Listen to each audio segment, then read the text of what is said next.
যুক্তরাষ্ট্র ও দক্ষিণ কোরিয়ার যৌথ সামরিক মহড়াকে কেন্দ্র করে আরও উত্তেজনা বেড়েছে কোরিয়া উপদ্বীপে। এ মহড়া নিয়ে কঠোর হুঁশিয়ারি দিয়েছেন উত্তর কোরিয়া।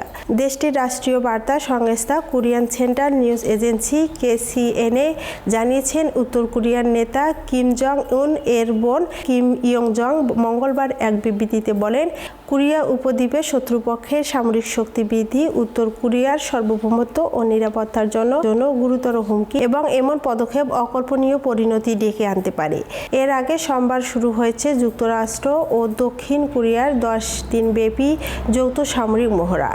ফ্রিডম শিল্ড সেখানে প্রায় 18,000 সেনা সদস্য অংশ নিচ্ছেন।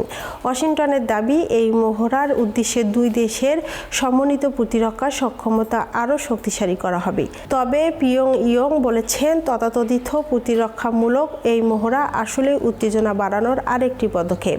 ফলে পরিস্থিতি ঘিরে কোরিয়া উপদ্বীপে আবারও অস্থিরতার আশঙ্কা দেখা দিয়েছে।